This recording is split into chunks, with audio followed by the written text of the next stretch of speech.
भारत का मीडिया तो पूरे वर्ल्ड में फेमस है, अलग अलग रीजन से फेमस है। पर इस मीडिया इकोसिस्टम में तीन बड़ी डेवलपमेंट्स एक साथ हो गई हैं, तीनों बहुत चर्चा में हैं। पहली आपको मैं हिंट में बोल देता हूं, क्या राजदीप सरदेसाई को इंडिया टुडे से सैक कर दिया गया है। उनका एक कंट्रोवर्शियल कमेंट था जो कह रहा था पीओके दे दिया जाए पाकिस्तान को, और क्या इस वजह से वो सैक हो गए हैं। इंडिया टुडे में वैसे भी बहुत हलचल चल रही है, इंडिया टुडे के वैसे भी बहुत सारे लोग छोड़ के जा चुके हैं। राहुल कनवल जा चुके हैं एनडीटीवी में, सुधीर चौधरी जा चुके हैं डीडी न्यूज में। तो क्या फाइनली पूरा चेंज हो रहा है, राजदीप सरदेसाई भी आउट हो रहे हैं। ये बात शुरू हुई किसी मीडिया जर्नलिस्ट के ट्वीट से जिसमें उन्होंने नाम नहीं दिया, या कोई और बड़ा एंकर या कोई और बड़ा मीडिया प्रोफेशनल जा रहा है। इस पे आएंगे क्योंकि ये सबसे लाइट न्यूज है, सबसे कम इंपॉर्टेंट न्यूज है, जबकि ट्विटर पे छाई हुई है।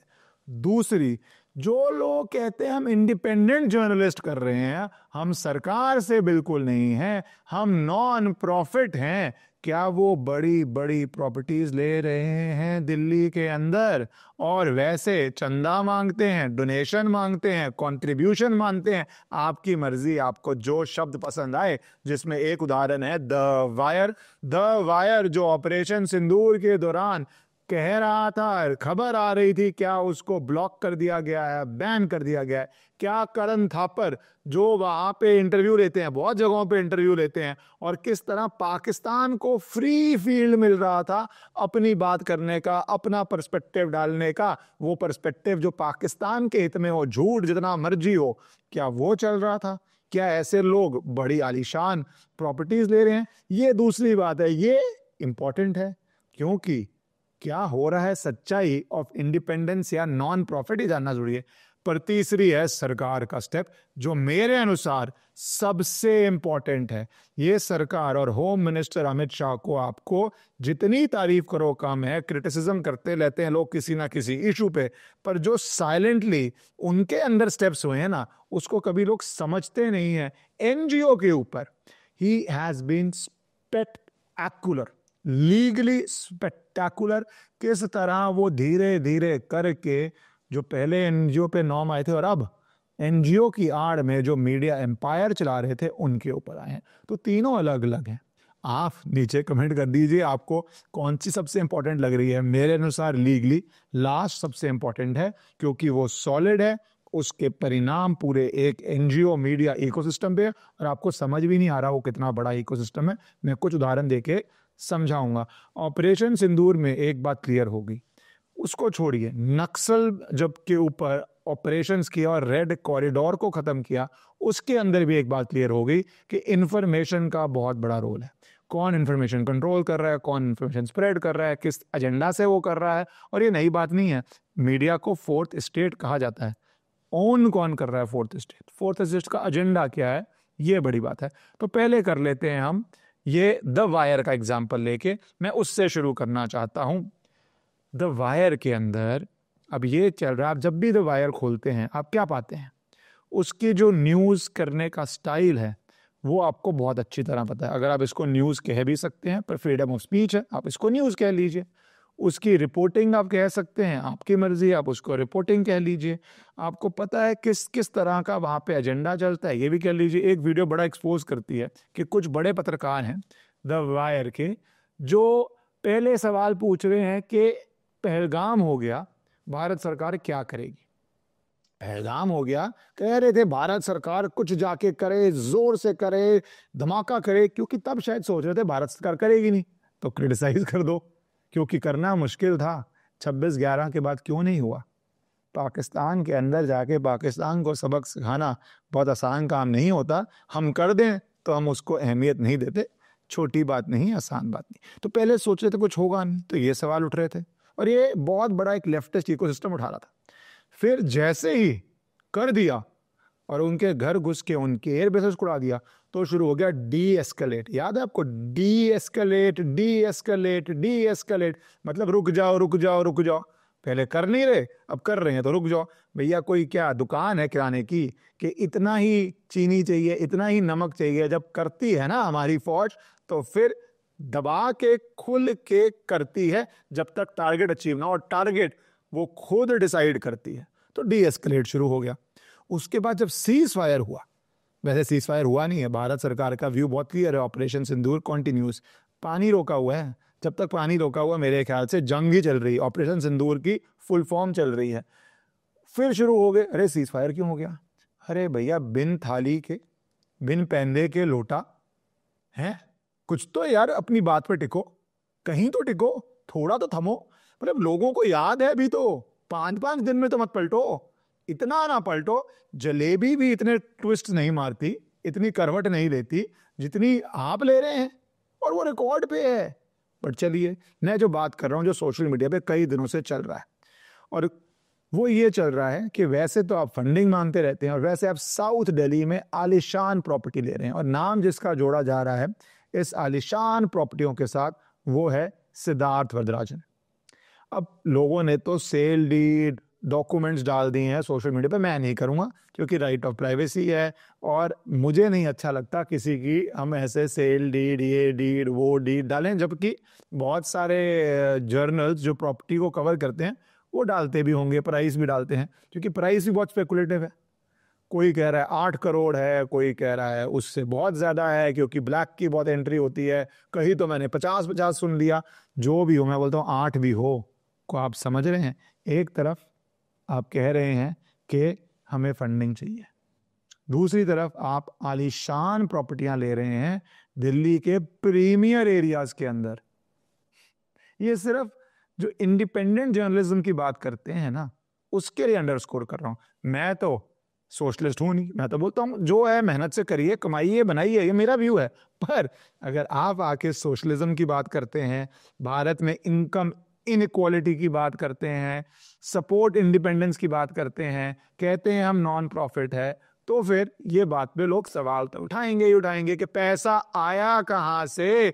अगर इतना है तो फिर आपको बार बार रीडर से नॉन प्रॉफिट या जो भी आपका मॉडल है, इंडिपेंडेंट जर्नलिज्म, ये सब शब्द क्यों करते हैं? कहीं आप मीडिया एम्पायर चला रहे हैं, खरीदेंगे नहीं खरीदेंगे, पर हिपोक्रेसी एक्सपोज करनी, डिस्कस करनी तो कम से कम जरूरी है, बाकी जिसकी मर्जी जो मर्जी फंड करे। दूसरी न्यूज चली राजदीप सरदेसाई की, इस पे लोगों को बहुत इंटरेस्ट है, मेरे को बहुत ज्यादा नहीं है इस पे, क्योंकि राजदीप सरदेसाई फेमस है, उनका कोई नई बात थोड़ी ना है। वो कितनी बारी गलत न्यूज करते हुए रंगे हाथों जिसको बोलते हैं ऑन एयर पकड़े जा चुके हैं। एक लंबी लिस्ट है, आप नीचे कमेंट कर दीजिएगा, मैं नहीं डाल रहा, जहां पे वो कितनी बारी गलत खबर देते हुए, गलत जानकारी देते हुए पकड़े जा चुके हैं, क्योंकि आजकल सब विजिलेंट है। लंबी लिस्ट है, आप कमेंट कीजिए, मैं नहीं करना था, मैं टाइम नहीं वेस्ट करना था। पर ये र्यूमर बहुत तेजी से चला, राजदीप सरदेसाई चले गए हैं, फिर शायद नहीं गए हैं। मैं क्यों कहता हूँ शायद नहीं गए हैं? क्योंकि हाँ, इंडिया टुडे में बहुत उथल पुथल चल रहा है, राहुल कनवल, सुधीर चौधरी हुआ, पर फिर खबर आई कि जो एनडीटीवी है उसके अंदर ऑफिशियली राहुल कनवल को बड़ी जिम्मेवारी दे दी है, और उससे पहले जो वहां पे थे वो अब चले गए हैं। पर मीडिया का उथल पुथल चलता जा रहा है, कौन कौन जाएगा? क्योंकि इस ऑपरेशन सिंदूर और नक्सल जो पूरा सफाया किया है, आपने शायद उस पर ध्यान दिया है नहीं दिया, वो इंटरनल थ्रेड पे बहुत बड़ा काम जो हुआ है, उसके अंदर जिस तरह की रिपोर्टिंग हुई है और जिस तरह कुछ लोग एक्सपोज हुए हैं, उसके बाद मीडिया ऑर्गेनाइजेशंस को, बहुतों को निकालना पड़ेगा, क्योंकि लोग अब देखना नहीं चाहते उस तरह का चीजें जो आप अमन की आशा गैंग अपने पीक पे बेच लेता था। तो वो चेंजेस आने हैं, अब किसी ए स्पेसिफिक पे आएंगे या बी पे आएंगे वो अलग बात है, पर चेंजेस आएंगे। अब आते हैं जो है मेजर न्यूज, बाकी दो तो सवालों के कटघरे में है। ये चीज एकदम ऐसी है कि आपको मजा आ जाएगा। ये स्टेप आज नहीं हुआ, इसकी शुरुआत हुई थी जब फॉरेन फंडिंग जो भर भर के इंडिया में आती थी, उसके अंदर लॉ चेंज कर दिया गया था एनजीओ पे। आज मीडिया के ऊपर आ रहा है, पर तैयारी पहले की थी। लॉ पूरे एनजीओ के लिए चेंज किया गया। पहला ये किया गया कि अगर आप फॉरेन फंडिंग देते हैं तो आप 20% से ज्यादा एडमिनिस्ट्रेटिव एक्सपेंसेस पे नहीं डाल सकते। पहले क्या हो रहा था, 50%। What is administrative expenses? Dinner हो गया एक, वो भी एडमिनिस्ट्रेटिव एक्सपेंस है। वाइन पी ली, शैंपेन पी ली, बढ़िया पार्टी कर ली, वो भी एडमिनिस्ट्रेटिव एक्सपेंसेस में आता है। तो आपने लिया 50 करोड़, 25 करोड़ आप डिस्क्रिशन पे, सैलरीज पे, एडमिनिस्ट्रेटिव एक्सपेंसेस पे निकाल देते थे, अब वो सिर्फ 20% रह गया। तो 80% आपको जिस काम के लिए लाए हैं, अगर आप कह के आए हैं स्कूल खोल रहे हैं, तो 80% स्कूल ही खोलना पड़ेगा। 50% में वाइन, शैंपेन वाली या घूमने फिरने की बिजनेस क्लास की ट्रिप्स नहीं कर सकते जरूरी। दूसरा ये कर दिया था उसके अंदर कि आपको आधार, पैन कार्ड, सारी डिटेल्स देनी पड़ेंगी। कागज ना दिखाओगे हर जगह चलता है, जो जो नहीं दिखाते मुझे पता है वो क्या क्या करते हैं, आपको भी समझ है। तो वो मैंडेटरी कर दिया गया। फिर ये कर दिया गया था कि एक डेजिग्नेटेड बैंक अकाउंट है, आप उसी में खोल पाएंगे। फिर पब्लिक सर्वेंट्स के ऊपर रिस्ट्रिक्शंस डाल दी कि वो क्या कर सकते हैं। तो ये बड़ी सारी, और फिर जिस पर्पस के लिए लाए हो उसी पे यूज करोगे। एक एनजीओ क्या दूसरे एनजीओ को दे पाएगा, उसके ऊपर रिस्ट्रिक्शंस आ गई। पहले क्या करते थे, एक बड़ा एनजीओ ले आया, उसके बाद छोटे मोटे एनजीओ खोल दिए जो इतने स्क्रूटिनी में आते नहीं। मैं 100 करोड़ लाया, 5 करोड़ दे दिया किसी को एजेंडा चलाने के लिए, वो सब। ऑफ कोर्स वो सुप्रीम कोर्ट गए थे, मैं बहुत फास्ट सारा कवर कर गया हूँ।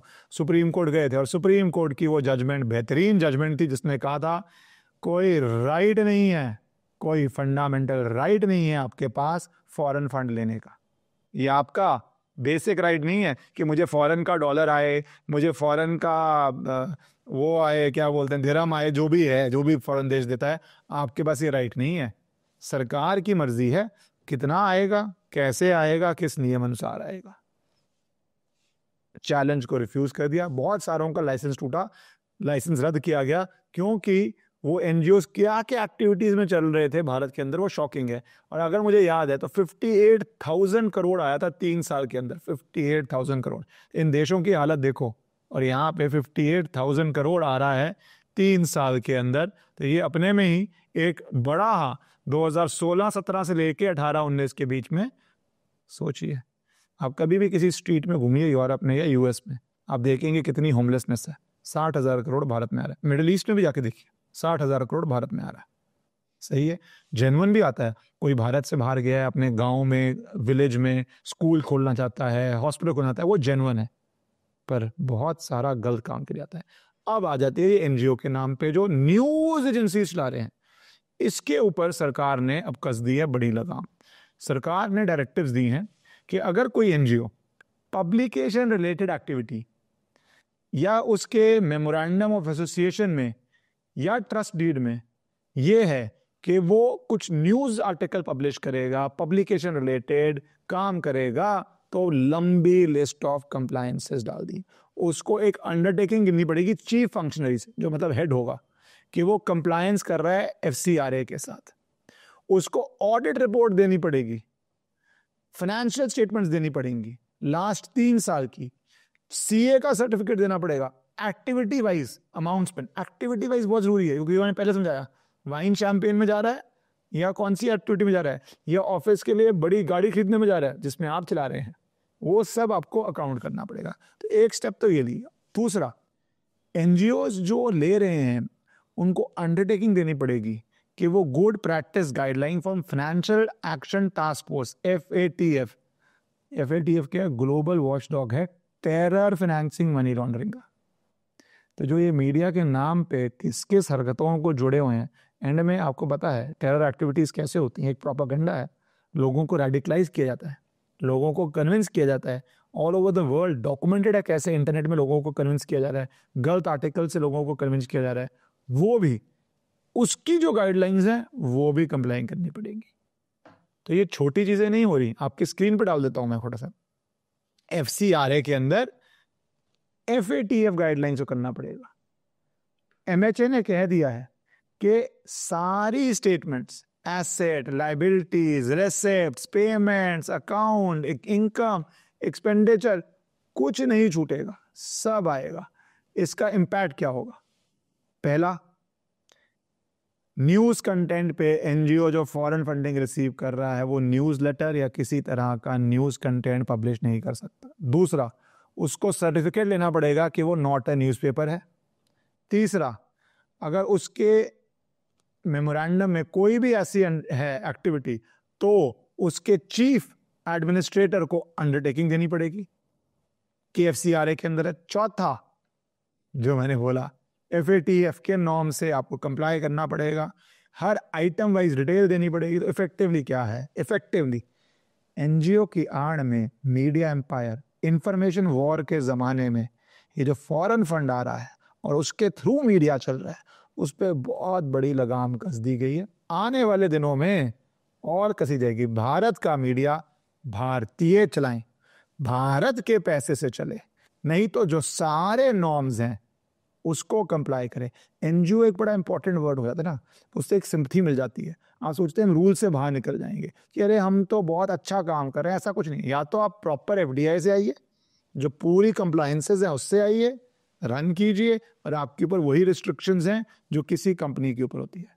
जो 2-3 ओड़े लिए हुए ना, नॉन प्रॉफिट वाला एक, एनजीओ वाला एक, वो सब पे अब लगाम कसी जा रही है। बहुत ज़रूरी है। ऑपरेशन सिंदूर ने ये दिखा दिया है कितनी ज़रूरी है। भारत माता की जय।